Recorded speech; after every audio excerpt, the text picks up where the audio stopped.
السلام علیکم ورحمۃ اللہ۔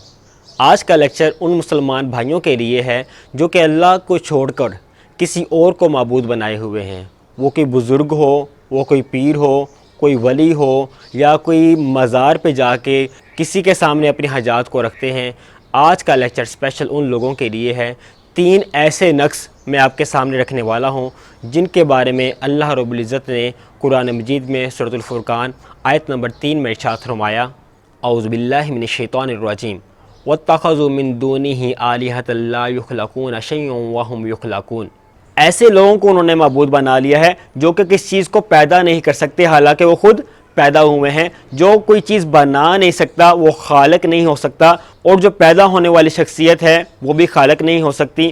خالق کی صفت کیا ہے؟ لم یلد ولم یولد، نہ اس نے کسی کو جنا اور نہ وہ کسی سے جنا گیا۔ اللہ رب العزت کی ذات تو ایسی ذات ہے جو کہ ہمیشہ سے ہے اور ہمیشہ رہے گی۔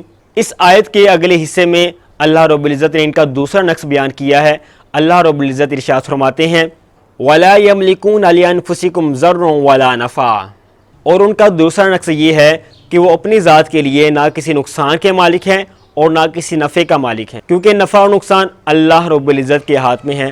اللہ تعالیٰ ارشاد فرماتے ہیں، وَتُعِزُّ مَن تَشَاءُ وَتُذِلُّ مَن تَشَاءُ بِيَدِكَ الْخَيْرُ، کہ اللہ تعالیٰ جس کو چاہتے ہیں عزت دیتے ہیں، جس کو چاہتے ہیں ذلیل کرتے ہیں۔ اللہ رب العزت کے ہاتھ میں تمام بھلائیاں ہیں۔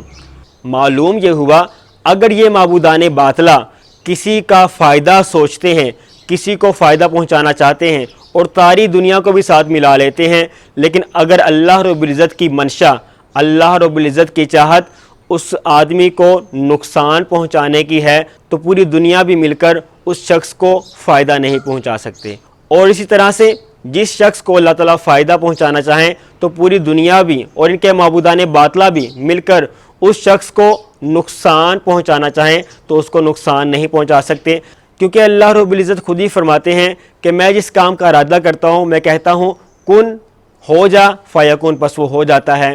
اس آیت کے آخری حصے میں اللہ رب العزت ان معبودان باطلہ کا تیسرا نقص بیان کرتے ہیں، وَلَا يَمْلِكُونَ مَوْتًا وَلَا حَيَاةً وَلَا نُشُورًا۔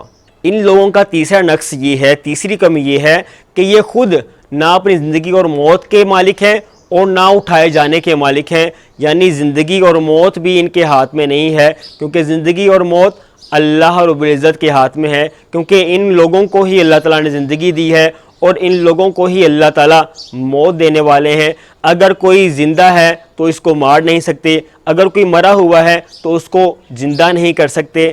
یہ 3 کمیاں جس کے اندر ہوں گی وہ معبود نہیں ہو سکتا۔ اللہ رب العزت سے دعا ہے کہ اللہ تعالیٰ ہمیں صرف اپنی ہی ذات کے سامنے جھکنے، اسی سے مدد مانگنے کی توفیق عطا فرمائے۔